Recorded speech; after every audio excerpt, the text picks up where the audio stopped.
2024 లేదా 25లో డిగ్రీ లేదా బీటెక్ చదివారా? సాఫ్ట్‌వేర్ జాబ్ కోసం ఎదురు చూస్తున్నారా? అయితే కోడ్ జ్ఞాన్ 100 డేస్ కోర్సులో చేరండి, జాబ్ సాధించండి. నమస్కారం ప్రియా చౌదరి గారు. నమస్తే అమ్మా. సోషల్ మీడియాలో కూడా చూస్తున్నాం మనం. ఇవాళ కొంతమంది ఏంటంటే తెలియకుండానే ఈజీ మనీకి అట్రాక్ట్ అయిపోతున్నారు. ఒక కార్ వస్తుందనో, లేదంటే బైక్ వస్తుందనో, లేదంటే ఇంట్లో సుఖంగా ఉండటానికి ఒక లగ్జరీ మెయింటైన్ అవుతుందనో, అంటే చుట్టూ సమకూరుతున్నాయి అనే ఉద్దేశంతో వెళ్ళిపోతున్నారు. ఏ కోణంలో వీటిని చూడాలంటారు? ఇది ఎంతవరకు కరెక్ట్? ఈరోజు ఒక సామాన్యమైనటువంటి ఆడపిల్ల అమ్మ నేను చెప్తున్నానని ఎవరి మనోభావాలైనా దెబ్బతింటే అందుకు నేనైతే కారణం కాదు. నేను చాలా చూశాను, చాలా కేసులు పరిష్కరించాను, చాలా వ్యవస్థలో ఎలాంటి ఇష్యూస్ జరుగుతున్నాయి అనేది చెప్పాల్సినటువంటి బాధ్యత నాకుందని నేను చెప్తున్నాను. ఎవరు ఎలా తీసుకుంటారో అది మీ మైండ్ సెట్కి సంబంధించి. నాగరాజు గారు, ఊర్ల నుంచి ఆడపిల్లలు చదువు పేరుతోటి హాస్టల్స్కో, పట్టణాలకు, సిటీ లైఫ్కో వస్తున్నారు. మీరు చూడండి, ఎందుకంటే నేనున్నటువంటి ప్లేస్లో నా చుట్టూ కనీసము లెక్క పెడితే ఒక 500 నుంచి ఒక 1000 లేడీస్ హాస్టల్స్ ఉంటాయి. ఓకే, ఆ లేడీస్ హాస్టల్స్ నేను వెళ్ళేటప్పుడు కానీ వచ్చేటప్పుడు కానీ నేను గమనిస్తూ ఉంటాను. హైదరాబాద్ మొత్తం ఆల్మోస్ట్ అవే ఉన్నాయి. సాయంత్రం అయ్యేసరికి ఖచ్చితంగా పిల్ల పక్కన నిలబడి మాట్లాడేవాడు ఒకడు ఉంటాడు. స్నేహితులు కావచ్చు, దాన్ని తప్పని నేనేమాత్రం అనను. కానీ వాళ్ళు ఏ స్నేహితులు?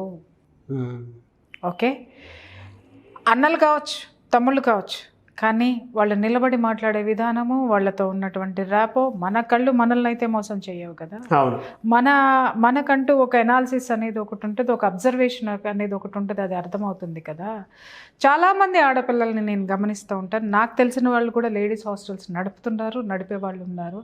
వాళ్ళు వచ్చేటప్పుడు మామూలు బ్యాగ్ పట్టుకొని వస్తారు ఊరు నుంచి, వాళ్ళ స్వస్థలం నుంచి. ఇక్కడికి వచ్చిన తర్వాత కరెక్ట్గా ఒక 3 నెలలు మీరు చూడండి, 3 మంత్స్ తర్వాత, 3 మంత్స్ టు 6 మంత్స్ లోపు వాళ్ళ యాటిట్యూడ్ చూడండి, టోటల్గా మారిపోతుంది నాగరాజ్ గారు. అంటే పూర్తిగా సిటీలో ఈ 30 ఏళ్ల నుంచి నేను హైదరాబాద్లో ఉన్న నేను కానీ, హైదరాబాద్ వాసి అయినటువంటి నా ఫ్యామిలీ మెంబర్స్ కానీ, లేకపోతే మా పిల్లలు కానీ, వాళ్ళకంటే కూడా విపరీతమైనటువంటి ఆ యొక్క లైఫ్ స్టైల్ని, ఫాస్ట్ లైఫ్ స్టైల్ని వాళ్ళలో చూసేస్తామన్నమాట. ఎక్కడి నుంచి వచ్చిందో అర్థం కాదు. ఎందుకంటే నా కళ్ళ ముందు ఒక ఆడపిల్ల ఒకలాగా తిరుగుతుంది, మళ్ళీ 4 నెలలు పోయిన తర్వాత, ఒక 6 నెలలు పోయిన తర్వాత ఆ పిల్లని చూసిన తర్వాత ఏంటి పిల్ల ఇంత మారిపోయిందా? హెయిర్ కట్, వాళ్ళు వేసుకునే బట్టలు, వాళ్ళు వేసుకునే యాక్సెసరీస్, వాళ్ళు తిరిగేటటువంటి బైకులు, ఆ బైకుల మీద ఉన్నటువంటి మనుషులు, ఇవన్నీ మార్పులు చూస్తున్నాం. అయితే నాకు ఇక్కడ ఎప్పుడు ఒక డౌట్ వస్తూ ఉంటుంది. వాళ్ళు ఊరు నుంచి వచ్చేటప్పుడు ఒకలా ఉంటారు, ఇక్కడి నుంచి వెళ్ళేటప్పుడు వాళ్ళు పూర్తిగా మారిపోయి వెళ్తారు. సరే, పేరెంట్స్గా నేను కూడా ఒక పేరెంట్ని కాబట్టి నేను ఒక మాట మాట్లాడతాను. ఏంటి అని అంటే, సరే సిటీకి అక్కడ వాతావరణానికి అనుగుణంగా ఉండాలి, ఎందుకంటే వీళ్ళని వేరుగా చూస్తారు. కానీ అంత పోకడలు, వాళ్ళకి అక్కర్లేనటువంటి పోకడలు, ఒక బైక్ మీద ఒక రైడ్, ఆ రైడ్ చేసేటటువంటి వాడితోటి వీళ్ళకి వచ్చేటటువంటి ఫ్రెండ్షిప్, ఇవన్నీ ఎవరు మెయింటైన్ చేస్తారు? కొంతమంది పిల్లలు ఇంటి దగ్గర నుంచి తెచ్చుకున్నటువంటి డబ్బులతోటి మెయింటైన్ చేస్తారనుకుంటే, వాళ్ళ ఇంటి నుంచి తెచ్చుకునేటటువంటి డబ్బు కానీ, పేరెంట్స్ ఇచ్చేటటువంటి డబ్బు కానీ 1/4 మాత్రమే వాళ్ళ అపియరెన్స్లో పనికొచ్చేది, ఖర్చు అయిపోతుంది. మిగిలిన 3/4 ఎవరు ఖర్చు పెడుతున్నారు? ఎవరి మీద ఆధారపడుతున్నారు? ఎవరికి పెడుతున్నారు టెండరు? ఎవరికి ఏం చేస్తున్నారు? వీళ్ళు ఈ విధంగా మార్చుకొని ఇంటికి వెళ్ళిన తర్వాత ఖరీదైన డ్రెస్సులు వేస్తారు వీళ్ళు. కనీసం పేరెంట్స్ అడగరండి, ఇంత ఖరీదైన డ్రెస్ నీకు ఎక్కడొచ్చింది అని, ఎక్కడి నుంచి వచ్చింది అని అడగరు. వాళ్ళు మరి అంత అమాయకులు అనుకోవాలో, లేకపోతే వాళ్ళ పిల్లలు వేసేటటువంటి వాటిని వాళ్ళు యాక్సెప్ట్ చేస్తున్నారని అనుకోవాలా, లేకపోతే ఏమన్నా మాట్లాడితే నా కూతురు ఏమైపోతుందో, తన మనోభావాలు దెబ్బతింటాయేమో అని చెప్పేసి అని ఆ ఆలోచనతోటి వాళ్ళు నోరు మూసుకుంటారో నాకు అర్థం కాదు. వాళ్ళు అలా నోరు మూసుకోవడం వల్లనే ఈ విపరీతమైనటువంటి పోకడలు. సరే, మీరు ఎందుకు మాట్లాడారు మేడం, నేను ఈ ఇష్యూ మాట్లాడితే మీరు కింద నుంచి ఎందుకు తీసుకొస్తున్నారంటే, ఇవి పెరిగి డిప్రెషన్లోకి వెళ్ళిపోయి, సూసైడ్లకు వెళ్ళిపోయి, కొన్ని లేడీస్ హాస్టల్లో ఆత్మహత్యలు ఎందుకు జరుగుతున్నాయి నాగరాజు గారు? కొన్ని చోట్ల డిప్రెషన్లోకి వెళ్ళిపోతున్నారు నాగరాజు గారు. మీకు అర్థం కాదు. అలా అలా అలా అలా అలా మొదలయ్యి వీళ్ళు ఒక స్థాయికి వచ్చిన తర్వాత మాలాంటి వాళ్ళని అప్రోచ్ అవుతారు. అప్రోచ్ అయినప్పుడు వాళ్ళని కూర్చోబెట్టి, అమ్మ మీ తల్లిదండ్రులు ఏంటి, మీరేంటి అని అంటే, వీళ్ళు ఉన్నటువంటి లైఫ్ స్టైల్కి వాళ్ళ తల్లిదండ్రులు ఉన్నటువంటి ఫైనాన్షియల్ స్టేటస్కి సంబంధం ఉండదు. సంబంధం ఉండదు.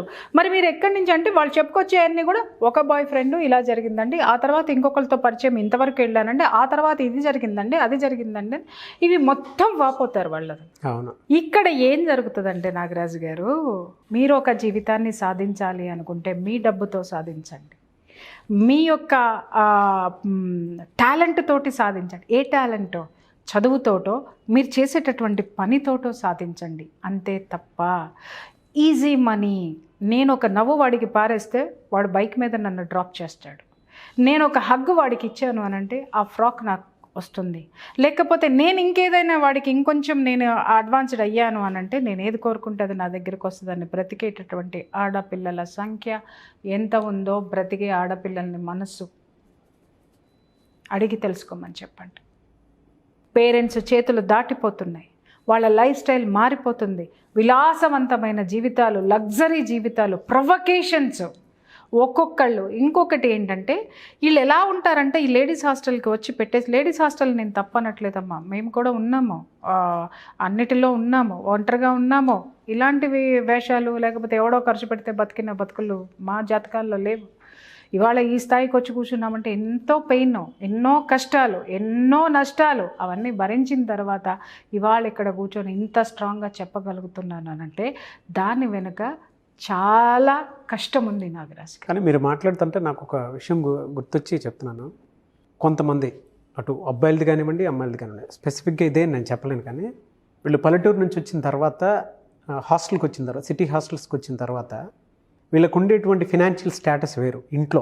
అవును, ఇంట్లో ఇప్పుడు అదే కదా హాస్టల్కి వచ్చిన తర్వాత వీళ్ళు మెయింటైన్ చేసే దానికిను అక్కడ ఇంట్లో దానికి సంబంధం ఉండదండి. అది అమ్మాయి అయినా సరే, అబ్బాయి అయినా సరే. నిజం. ఆ ఈజీ మనకి ఎలా అట్రాక్ట్ అయిపోయి వెళ్ళిపోతారో తెలియదు, కానీ అంటే అట్రాక్ట్ అయిపోయి వెళ్ళిపోతారో కాదు నాగరాజు గారు, ఇక్కడ ఆడపిల్లలు ఏంటంటే అసలు ఊరు నుంచి బయలుదేరి సిటీకి ఎందుకు వచ్చారు అనేది మర్చిపోతారు. వాళ్ళు ఒక పీజీ కంప్లీట్ చేయడానికో, లేదా ఒక కోర్స్ చేయడానికో, లేదా ఒక ఉద్యోగం వెతుక్కుంటానికో ఒక అంబిషన్ తోటే వస్తారు. ఇక్కడ ఇది కరెక్ట్ చేసుకోవాలి అందరూ. వాళ్ళు ఇక్కడ తమ జీవితాన్ని నిలబెట్టుకోవాలని దానికి విద్యో లేకపోతే ఉద్యోగమో, ఈ రెండిట్లో ఏదో ఒక అటాచ్మెంట్ తోటి ఇక్కడికి వచ్చిన తర్వాత పక్క వాళ్ళని చూసి ప్రొవకేషన్ ఏదైతే ఉంటుందో దానికి లొంగిపోయి మానసిక బలహీనతలు ఏవైతే ఉంటాయో ఆ బలహీనతలకి లొంగిపోయి అసలు వచ్చిన ట్రాక్ని పక్కన పెట్టేసేసి మిగిలిన వాటన్నిటి మీద వీళ్ళు కాన్సన్ట్రేట్ చేసేస్తారు అనమాట. ఆ కాన్సన్ట్రేషన్ ఏమవుతుందంటే సరిగ్గా వెళ్ళండి, మంచివాడు దొరికాడు అనుకుందాం, లేకపోతే మంచి మార్గంలో ఉన్నారు అనుకుందాము, దాని గురించి అసలు మనం మాట్లాడుకోవాల్సిన అవసరం లేదు నాగరాజు. కానీ 190 కేసులు డిప్రెషన్లోను, 190 కేసులు జలస్లోను, 190 కేసులు ఏంటేంటో ఒక సరి లేనటువంటి జీవన విధానము, సరి కానటువంటి ఆలోచన విధానంతో వాళ్ళు విపరీతమైనటువంటి అర్థం లేనటువంటి జీవన విధానానికి అలవాటు పడిపోయారు నాగరాజు గారు. ఇవాళ నేను ఒక్క మాట నేను చెప్తున్నా, పబ్బులు క్లబ్బులు కల్చర్ మనకుంది. ఏమండి అది మనకి ఎందుకండి? నాకు అర్థం కాదు. ఫాస్ట్గా బ్రతకండి, మందు కొట్టాలంటే కొట్టండి, ఎంజాయ్ చేయండి, కానీ అర్ధరాత్రుల వరకు నీ శరీరాన్ని నువ్వు ఏం చేస్తున్నావో ఒక స్పృహ నీకుందా? ఎంజాయ్మెంట్ అనేది, వీకెండ్ అనేది ఎప్పుడో ఒకసారి పెట్టుకుంటే అది బాడీకి ఎంజాయ్మెంట్ ఉంటుంది. వీకెండ్ కోసం నీ శరీరము నీ మనస్సు చూస్తుంది అనంటే దాన్ని ఏమనాలి? అలవాటు పడిపోయినావు అని చెప్పేసి అని అనాలి కదా. నీ శరీరము ఆ యొక్క మత్తు పదార్థాలకు కానీ ఆ యొక్క సుఖాలకు కానీ నీకు అలవాటు పడిపోయింది. నాగరాజు గారు ఒక డ్రెస్ వేసుకోవాలి, వేసుకున్న తర్వాత దానికి యాక్సెసరీస్ కావాలి, ఆ తర్వాత మంచి చెప్పులు కావాలి. మరి అంతా వేసుకుని మనం కాలినడకన వెళ్ళలేం కదా, మళ్ళీ మనం నడపడానికో మనల్ని ఎక్కించుకెళ్ళడానికో ఓ స్కూటర్ కావాలి, మళ్ళీ దానికి ఒక కొంత ఎఫర్ట్స్ పెట్టాలి. లేదు స్కూటర్ మీద తిరిగేసిన తర్వాత బోర్ కొడితే ఒక కారు వైపుకి మన మనసు వెళ్ళిపోతుంది. కారు కూడా బోర్ కొట్టేసిందంటే దానికంటే హై ఎండ్ కారు కోసం మనం వెయిట్ చేస్తాము. అది కూడా అయిపోయిందంటే హై ఎండ్ లైఫ్ కోసం వెయిట్ చేస్తాము. దునియా మొత్తం కూడా ఎరవేసి చేప పట్టు, ఎరవేసి చేపలు పట్టు, ఎరవేసి చేపలు పట్టు. బాగుంది, నువ్వు ఎరేసావు, ఏమేయాలో వేసావు, చేపను పట్టావు, చేప గాలానికి దొరికింది, కూర వండుకున్నావు, తిన్నావు. కానీ ఆ ఎరకి నువ్వు ఏసి ఏసి ఏసి ఏసి ఏదో ఒక చేప, తినకూడని చేప నీ జీవితంలోకి వచ్చి తిన్నావు అనుకుందాం సార్, అది పాయిజన్ అయ్యింది. ఏం జరుగుతుంది? వాళ్ళంతా విషయం జీవితం అంతా సెల్ఫ్ అతి భయంకరమైనటువంటి డేంజర్ జోన్లోకి నెట్టబడుతుంది. ఇంకంతే ఈజీగా పడిపోతారు సార్, హ్యాపీగా. ఇప్పుడు ఎలా అయిపోయిందంటే లైఫ్ స్టైల్ ఎట్లా అయిపోయిందంటే సాయంత్రం అవ్వాలా, వాళ్ళు కోరుకున్నది తినాలంటే వాడికి ఫోన్ చేయాలా, వాడు రావాలా, తినిపించాలా, వెళ్ళాలి. ఓకే, ఇంకెవరికన్నా కావాలంటే ఇంకేదన్నా చేయాలంటే ఆధారపడ్డం నీ జీతంతో నువ్వు ఖర్చు పెట్టి. లేదంటే ఇంకొకటి కూడా ప్రమాదం ఇక్కడ ఉంది నాగరాజు గారు, మన ఆడపిల్లలు మగపిల్లల మీద ఆధారపడడం అనేది, వీళ్ళ యొక్క బలహీనతల్ని క్యాష్ చేసుకోవడం అనేది, వాటికి సుడిగుండంలో కొట్టుకుపోవడం అనేది మాట్లాడుకుందాం. ఇక్కడ బాగా సంపాదించే ఆడపిల్లలకి గేల వేసే వాళ్ళు కూడా ఉన్నారు తెలుసా. ఈ పెచ్చ మొహాలు కూడా డిప్రెషన్తో నా దగ్గరకు వచ్చే కేసులు బోల్డన్ని ఉన్నాయి తెలుసా. అన్ని లక్షలు ఇచ్చేసానండి, ఇంత ఖర్చు పెట్టేశానండి, మీ నంబరు ఒంటి మీద ఉన్న నగలతో సహా వాడు పోల్చుకుని పోతుంటే కూడా ఈ పెచ్చ మొహానికి స్పృహ రాదు. ఇక్కడ మీరేం ఒంటి నిండా నగలేసి వాడు నట్టేట్లో ముంచేసినటువంటి ఇష్యూ మీరు చూస్తే ఒంటి మీద ఉన్నాయి కూడా పోల్చుకుని వెళ్ళేదాకా కూడా వీళ్ళకి స్పృహ రాదు. ఇంకొక విషయం, పోల్చుకుని వెళ్ళిపోయిన తర్వాత కూడా వాడి మీద ప్రేమే ఉంటది నాగరాజు గారు. ఎగ్జాక్ట్లీ అండి. నేను జరిగిన ఇన్సిడెంట్ ఒకటి చెప్తాను. మొత్తం ఒంటి మీద ఉన్నవి మొత్తం లాగేసుకున్న తర్వాత కూడా అమ్మాయి దగ్గరికి ఏమీ లేకపోయినా ఆ టేప్ ఉన్నోడు చేసినటువంటి పని నేను చెప్తాను చూడండి. Incident, real incident. అబ్బాయితో తిరిగినటువంటి ఫొటోస్ కానీ వీడియోస్ కానీ ఉంటాయి చూసారా, మొత్తం పంపించి బ్లాక్ మెయిల్ చేసి. రజనీకాంత్ సినిమా నరసింహ సినిమాలో రమ్యకృష్ణ వేసుకొని చూసినట్టు ఆ వీడియోలు చూసి ఇక దాంట్లోనే ఉండిపోతారన్నమాట. కాదండి, ఇక్కడ ఇంకొక పాయింట్ చెప్తాను. అబ్బాయి బ్లాక్మెయిల్ చేసి అమ్మాయి దగ్గర నుంచి, ఇంట్లో నుంచి నువ్వు ఏమైనా ఎక్స్ట్రాలు చేస్తే ఇవన్నీ బయట నేను చూసానండి. ఇక్కడ ఏం జరుగుతుందో ఫైనల్ చెప్తా, చాలా మంది ఆడపిల్లలు తెలుసుకోవాలి. ఇక్కడ బయట పెడతానని చెప్పి ఈ అమ్మాయిని డబ్బులున్నంత వరకు లాక్కున్నాడు, బానే ఉంది. రాని పనులు కూడా చేయించే వెధవలు కూడా ఉన్నారు, చాలా చేయించారు. చివరికి ఏదో ఒక రోజు ఈ అమ్మాయి అన్నీ అయిపోతాయి, డబ్బు అయిపోతుంది, ఓపిక అయిపోతుంది, శరీరం అయిపోతుంది, అన్నీ అయిపోయిన తర్వాత విరక్తి పుట్టి పోలీస్ స్టేషన్కి వెళ్తుంది. అప్పుడు అన్నీ బయటకు వస్తాయి. 4 రోజులు అయిపోయిన తర్వాత ఆవిడ ప్రాబ్లం సెటిల్ అయిపోతుంది. అప్పుడు కూర్చుని ఆలోచిస్తుంది, ఈ పని నేను మొదటే చేస్తే ఎంత బాగుండేది. ఏమీ కాదమ్మా, మీ ఫోటోలు బయటకు వచ్చినాయి, మీ వీడియోలు బయటకు వచ్చినాయి అని అంటే మీరు ముందే జాగ్రత్త పడడం వల్ల ఒక చిన్న తప్పుతోటి అది మాఫ్ అయిపోయేటటువంటి అవకాశాలు కోకొల్లలు ఉన్నాయి. అదే దాన్ని ముదర పెట్టుకొని ఒక తప్పు మీద తప్పు చేసుకుంటూ వెళ్తే ఆ తర్వాత ఇవన్నీ బయటకు వచ్చిన తర్వాత ఇంకా మీరు అమాయకత్వంలోనో భయంలోనో చేసినటువంటి వాళ్ళ బ్లాక్మెయిల్కి లొంగి చేసేటటువంటి తప్పులన్నీ కూడా పెద్ద సుడిగుండంలాగా మీ వెనక చుట్టుకొని పోతాయి. కాబట్టి స్టార్టింగ్లోనే మీరు అవేర్నెస్ తోటి ఉండండి. ఎవడైనా ఇట్లా బ్లాక్మెయిల్ చేస్తాడు కాదమ్మా, బ్లాక్మెయిల్ చేసేటటువంటి పరిస్థితులు ఉన్నాయి అనుకొని ఫోటోల జోలికి వీడియోల జోలికి వెళ్లకుండా, వాళ్ళతో అంత ర్యాపో పెంచుకోకుండా ఎక్కడ ఉండాలో, ఎవరి హద్దుల్లో వాళ్ళు ఉండాలో ఆ హద్దుల్లో ఉండి మిమ్మల్ని మీరు మీ యొక్క జీవితాన్ని ఉన్నతమైనటువంటి స్థితి వైపుకి నడిపించండి. ఏమవుతుందంటే నాగరాజు గారు, ఆ ఎమోషన్లో తెలియదు. ఇంకొక విషయం చెప్తున్నాను, కత్తులతో కాదు కంటి చూపుతో చంపేస్తా. అర్థమైందా? అలా ఉండండి అమ్మ ఆడపిల్లలు. ఎందుకంటే మీ శరీరం కానీ చూడండి, ఇవన్నీ కూడా క్షణికమైనటువంటి సుఖాలు. ఏదైనా కానీ ఒక డ్రెస్ 4 రోజులు వేసుకున్న తర్వాత ఒక డ్రెస్ మీద మీకు మనసు ఉంటుందమ్మా, అది వేసుకోగానే 3 రోజుల తర్వాత ఆ డ్రెస్ మీద మీకు మనసు పోతుంది.